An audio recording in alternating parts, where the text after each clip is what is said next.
There is a name buried deep beneath the sands of the Middle East, a name that once commanded the absolute devotion of millions. Kings bowed to it. Entire empires sacrificed their wealth and their children in its honor. For over 2,000 years, it was a name that represented the ultimate power over life and death. But who is Baal? And why is this ancient god, whose massive, awe-inspiring temple ruins still stand today, completely glossed over in your standard history class? More importantly, out of the tens of thousands of false idols worshipped throughout human history, why did Allah single out Baal by name in the Holy Quran? What made this specific statue so dangerous and so deceptive that it required the arrival of one of the greatest messengers of God to tear it down? This is not just a story about ancient mythology. This is the terrifying historical reality of a civilization that traded the creator of the universe for a carved piece of stone. It is the story of a psychological trap that enslaved an empire, and the solitary prophet, Ilyas, peace be upon him, who stood alone against a terrifying regime to shatter their grand illusion. Welcome to the untold history of the storm god. This is the ultimate battle between Tawheed and shirk, between truth and absolute falsehood. If you look back through the vast, unfolding epochs of human history, the most profound tragedies are not found in the ashes of burned cities, the shifting of borders, or the violent collapse of mighty empires. The true tragedy of mankind is completely silent. It is the creeping, insidious darkness of spiritual amnesia. It is the slow, devastating process by which the human heart forgets its creator, turns its back on the heavens, and begins to worship the dirt beneath its feet. In the Islamic tradition, this absolute spiritual collapse is known as shirk, the ultimate transgression of associating partners with Allah, the sustainer of the heavens and the earth. It is a disease that does not destroy the physical body, but rather, it consumes the soul, blinding humanity to the reality of their existence. You will rarely learn about the deep psychological mechanics of this deception in a standard history class. But thousands of years ago, in the ancient, sun-baked lands of the Levant, stretching across modern-day Syria, Lebanon, and Palestine, this darkness took a towering, terrifying physical form. To understand the rise of this false deity, you must first understand the environment that birthed him. The ancient Levant was an unforgiving, brutal landscape. It was not a land of eternal rivers like the Nile of Egypt or the Tigris and Euphrates of Babylon. It was an agricultural society utterly and entirely dependent on the precarious cycle of the seasons. Everything, the wheat in the fields, the survival of the livestock, the very lives of the men, women, and children, hinged on one terrifying variable: the autumn rains. If the rains came, the civilization thrived. If the rains failed, the earth cracked, the rivers turned to dust, and the slow, agonizing specter of mass starvation settled over the land. The people lived in a constant, paralyzing state of anxiety. And it is exactly within this extreme human vulnerability that Satan, Ilas, found his perfect opening. Satan, the eternal adversary of mankind, is infinitely patient and terrifyingly subtle. He knows that human beings possess an innate, built-in inclination to worship the divine, the fitra. He knew he could not simply descend upon the ancient people of Canaan and demand they worship an evil spirit. They would have recoiled in horror. Instead, he weaponized their own humanity against them. He exploited their fragile mortality and their desperate fear of the endless summer droughts. Satan began with a whisper. He planted the idea that the supreme creator was too distant, too majestic to be bothered with the daily anxieties of the harvest. He convinced them that they needed an intermediary, a localized master of the weather, a rider of the clouds, a storm god who directly controlled the lightning, the thunder, and the life-giving rain. Slowly, generation by generation, the pure monotheism established by prophets like Abraham was eroded. It was buried beneath heavy, suffocating layers of complex mythology and dark ritual. What began as a symbolic representation of nature's power eventually calcified into literal idolatry. The people took the cold earth, the unfeeling stone, and the molten bronze, and they sculpted their own master. They carved a muscular warrior holding a lightning bolt. They built him colossal, towering altars, and they called him Baal. The name itself translates simply to Lord, Master, or Owner. And a master he truly became. The elevation of Baal was not just a religious shift, it was a total societal takeover. A massive, wealthy priesthood emerged, claiming to be the only ones who could communicate with the storm god. They funneled the wealth of entire nations into his colossal temples. They demanded unquestioning obedience from the masses, using the lingering, terrifying threat of drought as a weapon of political and social control. The psychological grip of this idol was so absolute, and the fear of his wrath so deeply ingrained, that the people were driven to madness. In their most terrifying moments of misguidance, paralyzed by the fear of a failed harvest, they committed the ultimate, unspeakable atrocity. To appease a block of stone, to beg for a drop of rain, mothers and fathers handed over their own innocent children to be sacrificed upon the blood-stained altars of Baal. This is the horrifying reality of shirk. It strips a human being of their intellect, their dignity, and their mercy. They believed with every fiber of their being that Baal provided the autumn rains. They believed he secured the harvest and protected their cities. But Baal was a monumental, catastrophic lie. He was an illusion sculpted by human hands, a psychological trap carefully designed by the devil to sever mankind from Allah, the only true provider. Millions of souls lived and died in this profound darkness, bowing their heads and pressing their faces into the dirt before an idol that could neither hear their desperate cries, nor witness their bleeding devotion, nor command a single solitary drop of water to fall from the silent sky. But it is the divine nature of the Almighty, the most merciful, that He never abandons His creation to complete and utter darkness. It is a fundamental law of the universe, established by Allah, that He does not bring ruin upon a nation, nor does He hold a people to account until He has first sent a messenger, a warner to illuminate the straight path, to strip away the suffocating layers of myth, and to make the truth undeniably distinct from falsehood.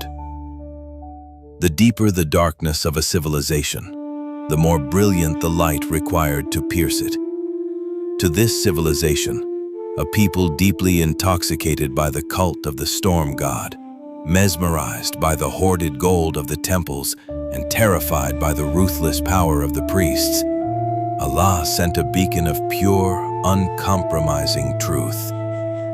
A man of unshakable conviction, immense spiritual fortitude, and terrifying courage. This was Prophet Ilyas, known in the biblical and historical traditions as Elijah, peace be upon him. Prophet Ilyas did not come to reform their society gently. He did not arrive to negotiate with falsehood, to seek a quiet political compromise, or to find a comfortable, tolerant middle ground with idolatry.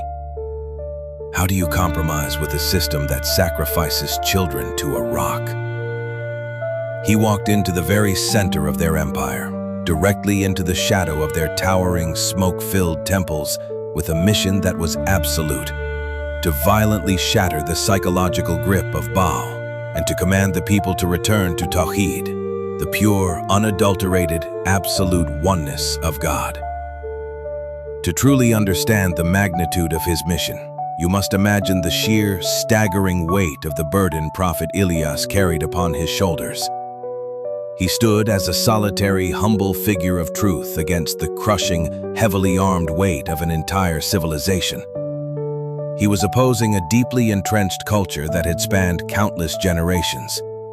He was challenging a massive, lucrative economy built entirely on temple offerings, tithes, and animal sacrifices.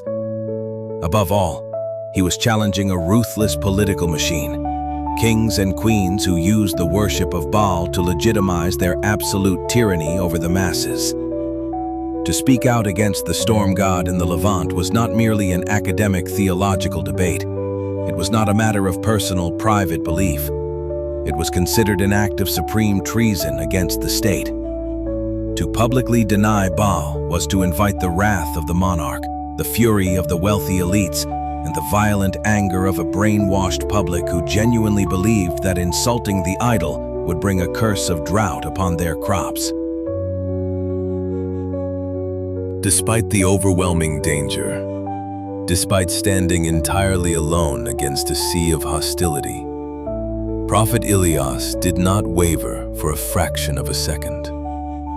He did not soften his message to appease the wealthy, nor did he use flattery to win over the crowds. He stood before his people, looking up at the cold, dead monuments they had built with the sweat of their own hands, and asked a question that continues to echo through the corridors of eternity. The Holy Quran captures this breathtaking confrontation with perfect divine precision. In Surah As-Safat, out of the tens of thousands of false deities worshipped across human history, Allah singles out this specific idol by name, forever immortalizing the courage of His Prophet. Allah reveals, وَإِنَّ إِلْيَاسَ لِمِنَ الْمُرْسَلِينَ إِذْ قَالَ لِقَوْمِهِ أَلَا تَتَّقُونَ أَتَدْعُونَ بَعْلًا وَتَذَرُونَ أَحْسَنَ الْخَالِقِينَ اللَّهَ رَبَّكُمْ وَرَبَّ آبَائِكُمُ الْأَوَّلِينَ. And indeed, Ilyas was from among the messengers. When he said to his people, "Will you not fear Allah? Do you call upon Baal and leave the best of creators, Allah, your Lord, and the Lord of your first forefathers?" In those few masterful words, the Quran completely and utterly dismantles the twisted, broken logic of idolatry. Prophet Ilyas was forcing a sleeping society to violently wake up.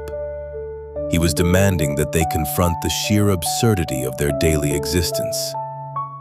How can a rational human being, gifted with an advanced intellect by the Almighty, call upon a helpless piece of earth? How could they carve a rock, place it on a pedestal, and then fall to their knees weeping and begging it for food, rain, and protection? More importantly, Prophet Ilyas struck at the very root of their misguidance: blind ancestral following. By reminding them of Allah, your Lord, and the Lord of your first forefathers, he was breaking the chains of blind tradition.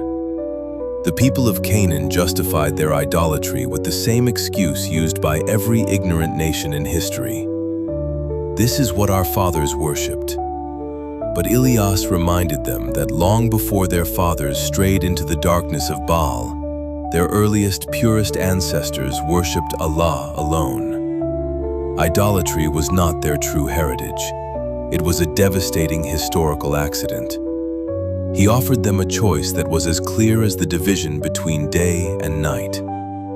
On one side was Baal, a deaf, dumb, and blind piece of stone that demanded their wealth, their dignity, and the blood of their children, yet offered absolutely nothing but an illusion in return. On the other side was the best of creators, the ever-living, the sustainer, the one who fashioned the cosmos, who commands the heavy clouds, and who alone holds the keys to life and death. Prophet Ilyas delivered the truth with perfect, undeniable clarity. The grand illusion of the storm god was exposed to the daylight. The message of the Almighty had been firmly established in the land. Now, the heavy, terrifying burden of choice rested squarely on the shoulders of the people. The epicenter of this spiritual disease, the beating heart of the storm god's empire, is historically tied to the ancient, majestic city that still bears the idol's name today, Baalbek. It was here, in the fertile valleys of the Levant, that human arrogance manifested itself in staggering, monumental architecture. They raised colossal, towering temples with megalithic blocks of stone so massive, so impossibly heavy, that even today modern engineers marvel at how they were moved. Pillars of granite and marble were raised to pierce the sky, defying the very laws of nature. But this architectural grandeur was not a sincere expression of faith. It was a psychological weapon. The Canaanite elites built these impossibly large structures to compensate for the profound, echoing emptiness of the god they housed inside. The towering walls and darkened inner sanctuaries were designed to make the common man feel small, insignificant, and entirely dependent on the religious establishment. The priests of Baal grew unimaginably wealthy, feasting on the endless sacrifices brought by the terrified masses. The political elites of the society demanded unquestioning obedience, using the constant, lingering fear of the storm god's wrath as a tool to oppress the weak and extort the poor. If a farmer could not pay his taxes or offer his best livestock, he was told that Baal would withhold the rain and starve his family. This exposes the hidden, terrifying truth of idolatry. It is never solely a private, spiritual failing. It is always, inevitably, an engine of human enslavement. When humanity refuses to bow to the most merciful creator, they inevitably become enslaved by the creation. They submit to the tyranny of kings, the greed of corrupt priests, and the crushing weight of their own manufactured fears. The cult of Baal was a masterclass in psychological subjugation. Prophet Ilyas was not just fighting a carved statue. He was standing face to face against a massive, incredibly lucrative industrial complex of falsehood. He was challenging a societal hierarchy that had made itself rich on the spiritual blindness of its own people. And the elites, wrapped in their silk robes and standing behind their fortress walls of stone, believed they were completely untouchable. Prophet Ilyas did not ask these elites for a share of their gold. He did not seek a seat on their royal councils, nor did he desire worldly authority over their lands. He asked them for the one thing they were most terrified to give: their awakened intellect. He challenged them to look at the world with honest, unclouded eyes. How could a piece of carved bronze dictate the turning of the seasons? How could a statue, a helpless object that could not even brush a fly from its own face, protect an entire nation from ruin? He stripped away the mysticism of their religion and exposed it as a hollow transaction. But the hearts of the people had calcified.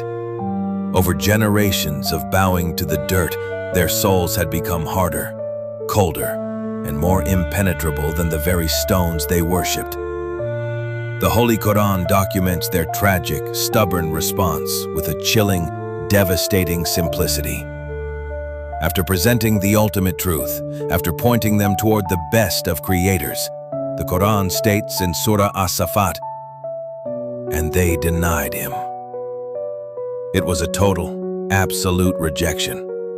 They chose the comfortable, familiar darkness of their ancestral traditions over the blinding, transformative light of the truth.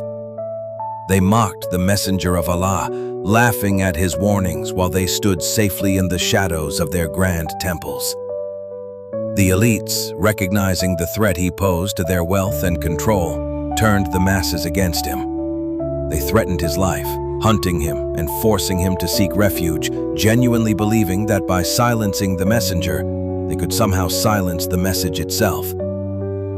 This is the ultimate, tragic defense mechanism of an arrogant soul. They wrapped themselves tightly in the illusion of their own invincibility. They believed that because they were the majority, because they controlled the armies, held the wealth, and possessed the towering monuments, that they were objectively right. They mistook worldly success for divine approval. They were entirely blind to the reality of their situation. The people of Canaan were about to learn the hardest, most terrifying lesson of human existence: that the consensus of the majority, the wealth of kings, and the towering height of temple walls mean absolutely nothing when they stand in direct opposition to the divine decree. The stage was now set, not for a debate, but for a demonstration of absolute power. The ultimate, inescapable test of any false god is reality itself. The entire Canaanite civilization had staked its very survival on one fundamental theological claim: that Baal was the undisputed Lord of the rain. Their entire economy, their massive agricultural infrastructure, and their deeply rooted religious identity were built entirely on the premise that he was the rider of the clouds, the one who commanded the storms and brought life from the dead dirt.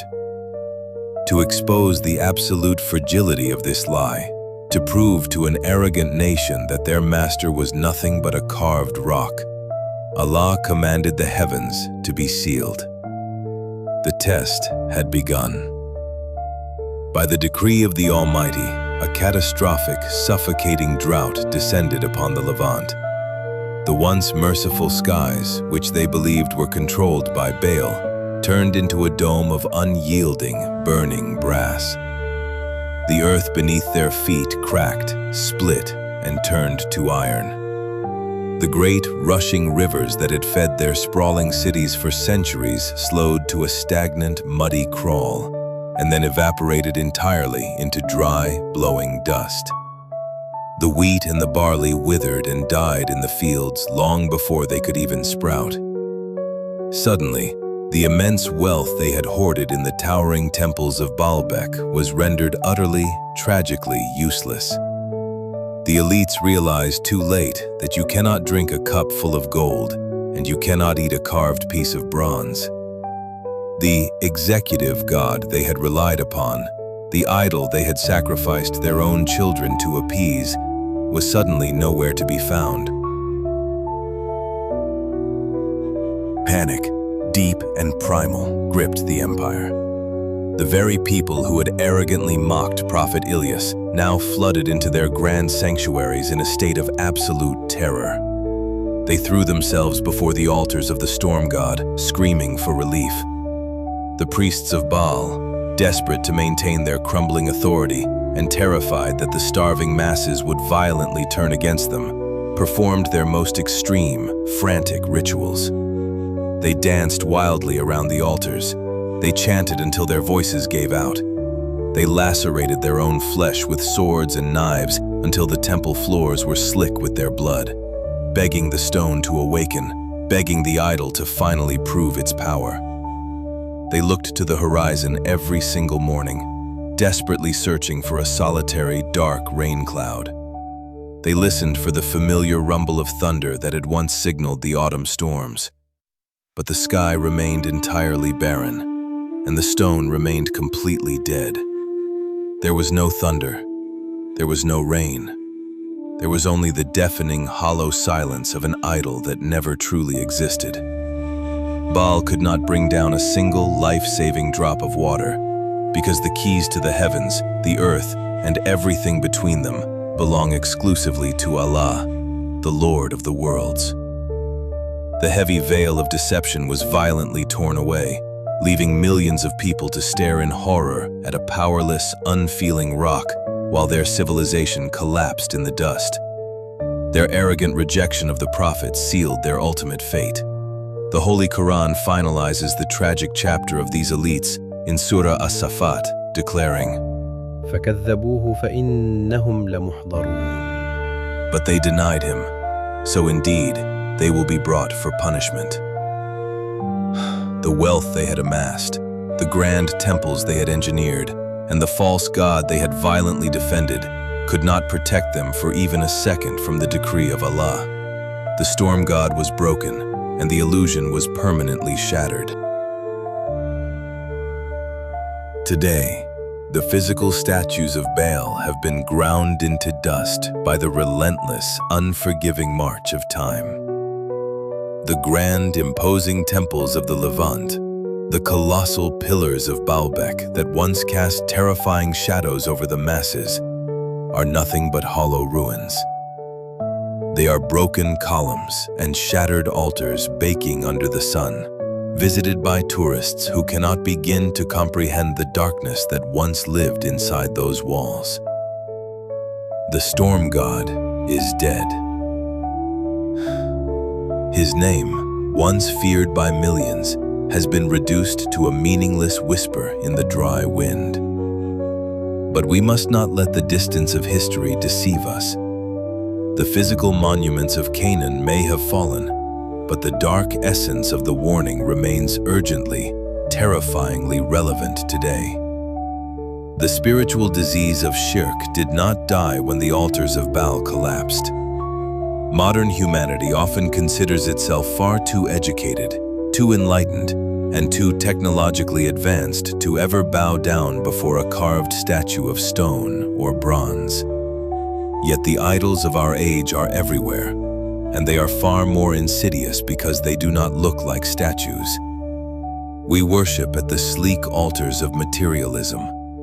We bow our heads to the relentless pursuit of wealth, social validation, and political supremacy. We make untouchable idols out of our own egos, our careers, and our unchecked desires.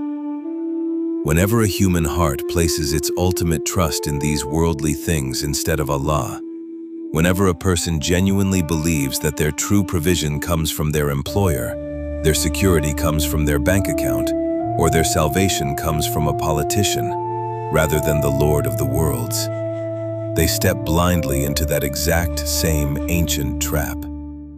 They are bowing to a modern Baal. The story of Prophet Ilyas and the fall of the storm god is not merely a historical recounting preserved in the Quran for our entertainment. It is a profound, living mirror held up to the face of every single generation. It is a timeless, piercing warning, urging us to deeply examine our own hearts and ask what we are truly relying upon when the heavy storms of life arrive. Prophet Ilyas eventually departed this world, his monumental duty fulfilled, his rank elevated forever among the righteous and the pure. He stood alone against an empire, and because he stood for Allah, his legacy outlived the very civilization that tried to destroy him. The Holy Quran honors his ultimate victory and cements his eternal legacy in the closing verses of his story in Surah As-Safat, declaring, وتركنا عليه في الآخرين سلام على الياسين. And we left for him among later generations, peace be upon Ilyas. Falsehood, no matter how loudly it shouts, no matter how beautifully it is decorated, or how heavily it is defended by the armies of the powerful, is inherently bound to perish. It has no root. It has no soul. There is no power, no provision, no protection, and no lordship except that of Allah. The rise and complete erasure of Baal stands as a towering, eternal monument to the absolute futility of everything worshipped besides the one true God. As we walk through our own lives, navigating a world overflowing with modern illusions, we are forced to answer the very same question that Prophet Ilyas leveled at his people millennia ago. Will we surrender our souls to the fragile, temporary lies of this world? Or will we submit to the best of creators? May we always be granted the wisdom to see through the illusions of our time and the unshakable courage to walk the straight path.